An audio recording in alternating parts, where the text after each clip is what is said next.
नमस्कार, आप देख रहे हैं न्यूज़ 24। आपके साथ मैं हूं प्रत्युष खरे।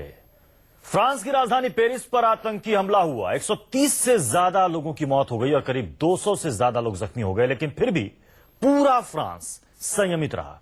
कहीं से कोई बयानबाजी नहीं हुई। कोई भी नेता ने ऐसा कोई भी बयान नहीं दिया जिससे कि एकजुटता में तनिक भी कमी दिखाई दे। लेकिन भारत में बयानों के बम फूटने लगे।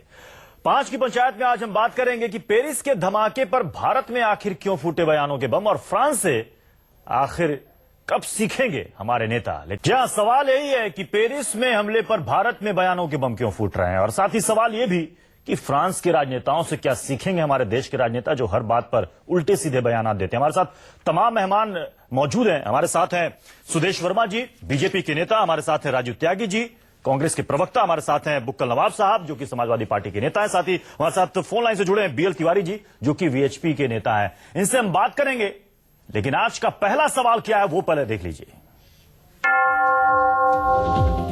पेरिस में हमले पर भारत में बयानों के बम क्यों? बुक्कल नवाब साहब, आप ही के पास पहले आता हूं। आजम खान ने जो बयान दिया, क्या समाजवादी पार्टी उससे सहमत है? देखिए, सबसे पहले तो हम निंदा करते हैं जो भी पेरिस में जो ये घटना हुई है और जिनके साथ में ये घटना हुई है, हम उनके साथ में हैं। और जिन्होंने ये घटना की है, ईसाई वालों ने, ये बिल्कुल गलत किया है। और ये इस्लाम जो है हमारा, ये कभी भी नहीं कहता है कि आप जो है मतलब किसी भी निर्दोष के ऊपर कोई भी कार्रवाई करो। और यहां तक कि हम आपको बता दें कि ये मुसलमान तो है ही नहीं ईसाई वाले। नहीं तो फिर आजम खान ने ऐसा क्यों कहा? हर एक्शन का रिएक्शन होता है, ये बात आजम खान ने क्यों कही? देखिए, ऐसा है कि हमारे यहाँ इस्लाम के अंदर कभी भी किसी भी किताब में नहीं लिखा है कि किसी पर जुल्म करो। और जहां तक कि हमारे आजम भाई की बात है, आजम भाई जो ने जो कहा है, जो भी उनकी क्रिया है, उसकी क्रिया की प्रतिक्रिया, वो हमारे यहाँ ये भी है, हमारे यहाँ इस्लाम में ये भी है कि अगर कोई जितना पाप जो है वो जुल्म करने में है, अगर किसी पर कोई जुल्म करता है तो जितना बड़ा पाप मतलब उसको माना गया है। ठीक है, आप कह रहे हैं कि इस्लाम में क्या लिखा है, इंसानियत के बारे में जो बताया गया वो ठीक है। लेकिन सवाल यहाँ पर सीधा सा सवाल है सर। सवाल ये है कि आजम खान ने ऐसे बयान क्यों दिए, और ऐसे समय में जब पूरी दुनिया उसकी निंदा कर रही है, क्या जरूरत थी आजम खान को ऐसा बयान देने की? नहीं, हम उसी बात को कह रहे थे, आपने पूरा नहीं करने दिया उस बात को कि पाप जो है किसी कोई भी मतलब ये है कि अगर पाप होता है हमारे ऊपर तो अगर हम किसी निर्दोष के ऊपर कोई कार्रवाई करते हैं तो जितना बड़ा पाप है उतना ही बड़ा पाप एक और भी है। आप गोलमोल जवाब दे रहे हैं सर, आप गोलमोल जवाब दे रहे हैं, आप गोलमोल जवाब दे रहे हैं। राजू त्यागी जी, आपके पास आऊं, मैं उससे पहले सुदेश वर्मा जी के पास चलता हूं। सुदेश वर्मा जी, आपकी पार्टी की तरफ से भी ऐसा ही कुछ बयान आया है जिसमें अश्विनी उपाध्याय कह रहे हैं कि 99% मुसलमान आतंकवादी नहीं होते, लेकिन 99% आतंकवादी मुसलमान ही क्यों होते हैं। ये किस तरह का बयान है? देखिए, ये बयानबाजी का समय नहीं है, एक व्यू है। लेकिन वही तो हो रहा है ना सर। लेकिन जो आजम खान ने बोला, देखिए जो आजम खान ने बोला, बड़ा सेंसिटिव मामला है, इसको इतने आसानी से मत लीजिए।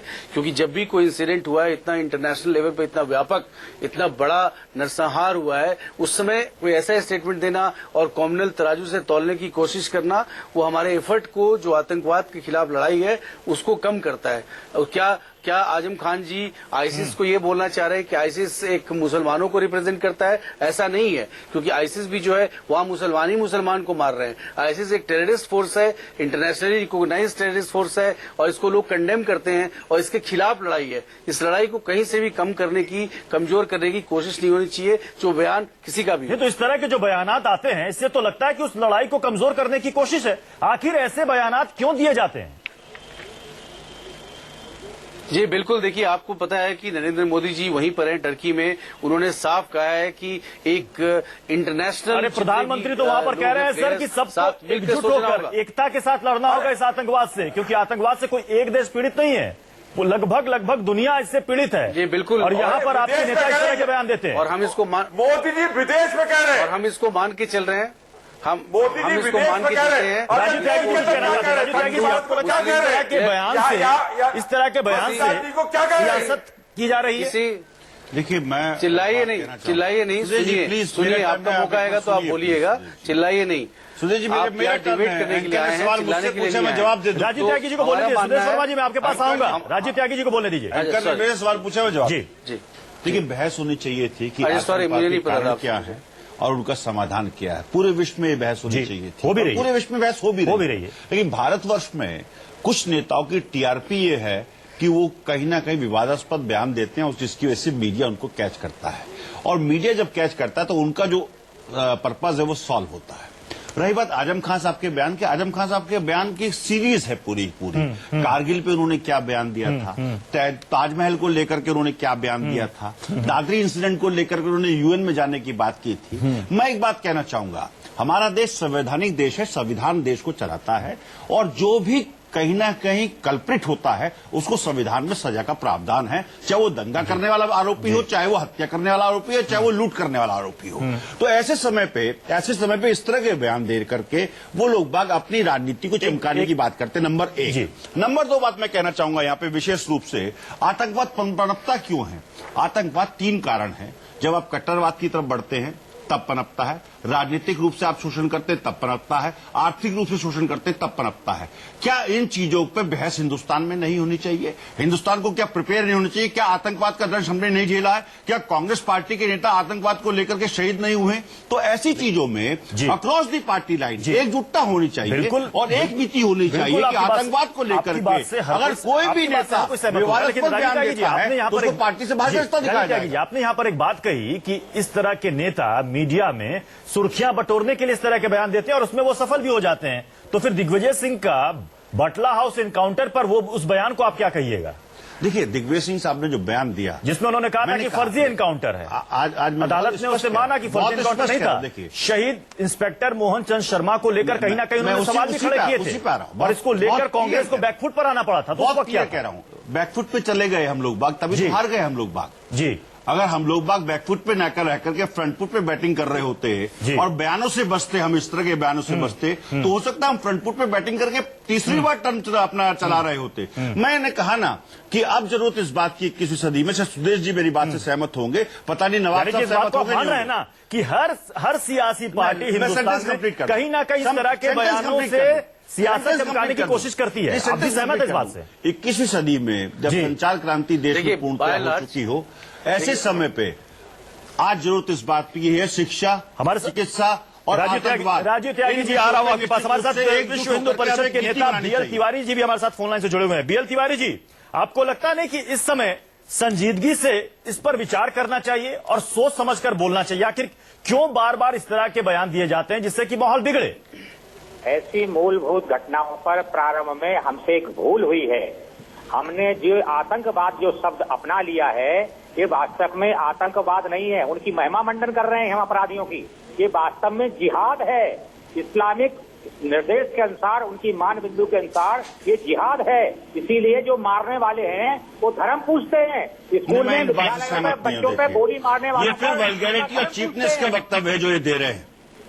ये निश्चित जो चीपनेस है, इसलिए मैंने कहा कि सब अपनी अपनी राजनीति सीधा करने की कोशिश कर रहे हैं इस विषय पर, पेरिस वाले आतंकवाद पे। और यही कांग्रेस के लोग जो कह रहे हैं कि उन्होंने आप कांग्रेस को छोड़िए, कांग्रेस को छोड़िए, आप ये बताइए कि आपने क्या किया आतंकवाद के विरुद्ध?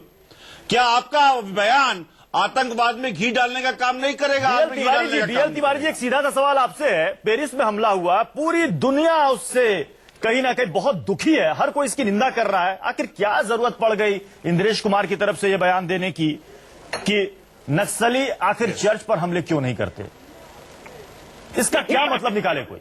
वो नक्सली ओरिएंटेड है, वो क्रिश्चियनिटी से ओरिएंटेड है, वो उनको प्रोत्साहन करते हैं, उनको आर्थिक मदद करते हैं, उनको हर प्रकार की सहायता। मैं आपसे पूछना चाहूंगा कि नक्सलियों के विरुद्ध आप कितनी बार लड़ने गए?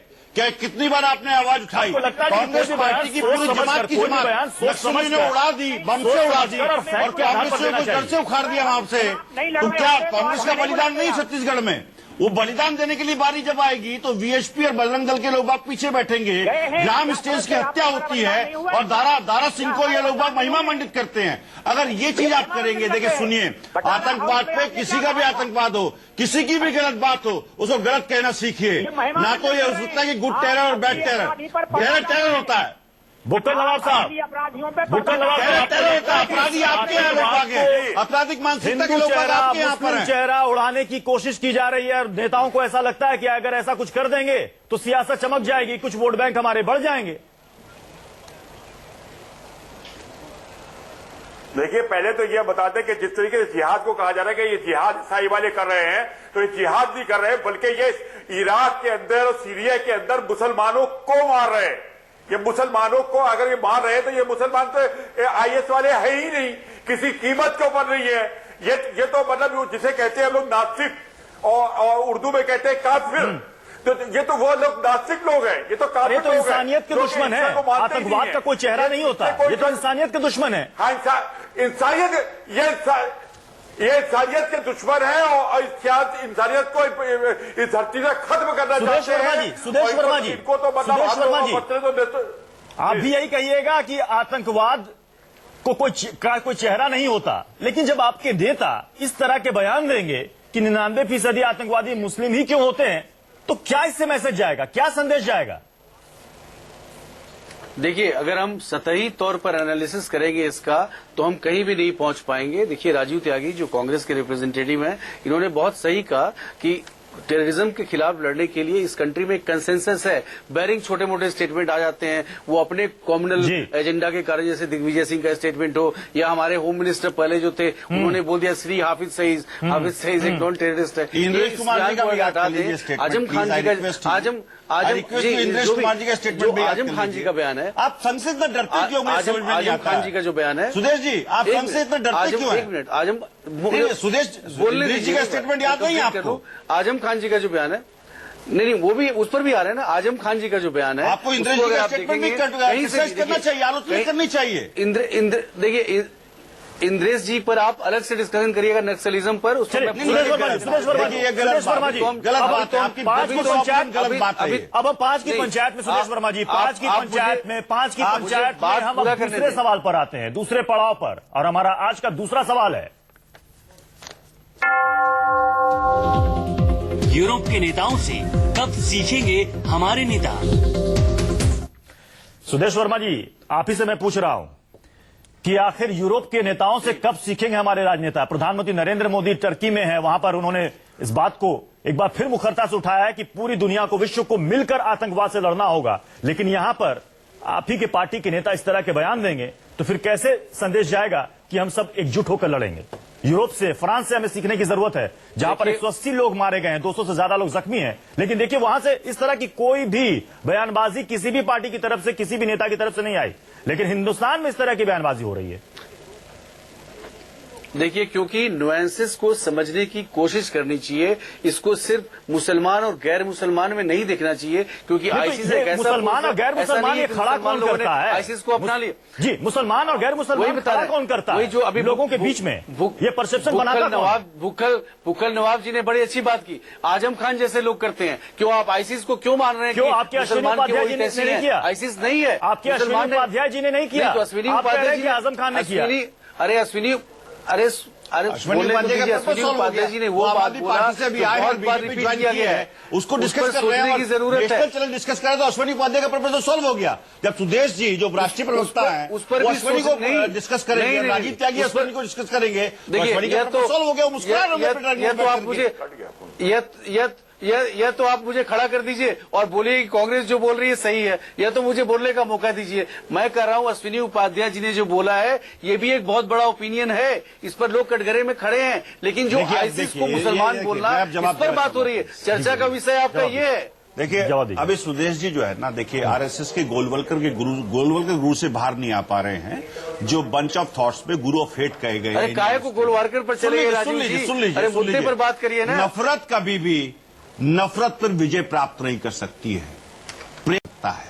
आज महात्मा गांधी की अरे तो हाफिज सईद को और जिन महात्मा गांधी को प्रधानमंत्री महोदय पीछे रखते हैं फोटो को, और यहां करके महात्मा गांधी के हत्यारे नाथूराम गोडसे को संघ के लोग बाग महिमा मंडित करते हैं, तो ये दोगलापन नहीं चलेगा। नंबर 1। आतंकवाद कभी गलत गुड बोल और रहे बैड हैं। नहीं हो सकता गलत है। बोल रहे हैं राजीव जी। आतंकवाद आतंकवाद है, आतंकवाद आतंकवाद है, और उसको कौन महिमा लेकर मंडित कर रहा है? सभी दलों को नहीं, एकजुट राजीव जी होना गलत, चाहिए। बिल्कुल क्योंकि देश में भारत आप माता ने गलत बात आतंकवाद बोल रहे हैं बहुत झेला है, राजीव जी। गलत लेकिन बयानबाजी संघ मत के लोग करिए। बाग और भारतीय फैक्ट्स जनता पे बात पार्टी लोगों करिए। की दिक्कत है बहुत अच्छी कि वो कहते हैं बहुत वो ये कहते हैं सभी कि दलों को एकजुट होना होगा, है। लेकिन ऐसा होता क्यों नहीं है?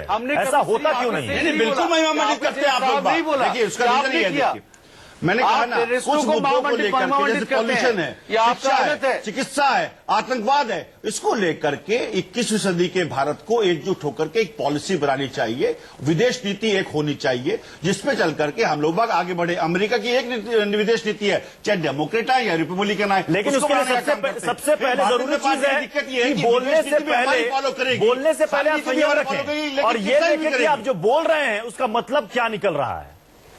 सुदेश वर्मा जी, आपको नहीं लगता क्या प्रधानमंत्री बोलने से पहले सोचना चाहिए कुत्ते से कि तुलना आप नहीं कर दी एक संप्रदाय की? क्या वीके सिंह साहब ने इसकी अपील की? क्या वीके सिंह साहब ने कुत्ते से तुलना नहीं की थी एक संप्रदाय की? क्या वीके सिंह साहब का वो बयान आप भूल गए जब वो जनरल सुहाग के बारे में उन्होंने जब बयान दिया था? क्या वीके सिंह का वो बयान भूल गए आप जब वो प्रेस को प्रेस्टिट्यूट बोलते हैं? क्या वीके सिंह का बयान वो भूल गए आप जब वो कहते हैं कि मीडिया में इंटॉलरेंस की डिबेट जो हो रही है पैसे लेकर के हो रही है? ऐसे बयान देने से आप बताइए देश को हम किस तरफ ले जाएंगे? क्या देश में इन बयानों की जरूरत है? देश में ज्यादा जरूरत है शिक्षा पे काम होने की, चिकित्सा पे काम होने की, इंफ्रास्ट्रक्चर पे काम होने की, रोजगार पे काम होने की, महंगाई के अगेंस्ट काम होने की, पाकिस्तान के अगेंस्ट काम होने की, उस पर काम करने नहीं सरकार। राजीव जी, आप जब भी डिबेट करें, राजीव जी इमोशनल आदमी है, राजीव जी इमोशनल आदमी है। हमारे देश में जब भारत माता को दर्द होता है राजीव गांधी बोलते हैं। एक सेकंड राजीव जी, सुदेश वर्मा जी बोले। कांग्रेस के लोग बोलते हैं, डाइवर्ट नहीं करिए मुद्दे को डाइवर्ट नहीं कर रहा हूं, लेकिन आपको बयान याद दिला रहा हूं। उसके बाद भी आप क्रिटिसाइज नहीं करेंगे बयानों को, तो माय डियर फ्रेंड, आप देश को किस तरफ ले जाना चाहते हैं सुरेश जी? ये बताइए आप मेरे को। अगर आजम खान का बयान आपको विवादास्पद लगता है और उसको क्रिटिसाइज होना चाहिए, उसकी आलोचना होनी चाहिए, तो क्या वीके सिंह साहब के बयान की आलोचना नहीं होनी चाहिए जो मीडिया को लेकर उन्होंने दिया है? कितने इंटॉलरेंट हो गए आप? क्या इंद्रेश कुमार जी के बयान की आलोचना नहीं होनी चाहिए? कब तक आप हत्या करते रहेंगे? जवाब तक संघ के लोग इस चीज में शामिल रहेंगे? आप एंकर को क्यों रिप्लेस कर रहे हैं?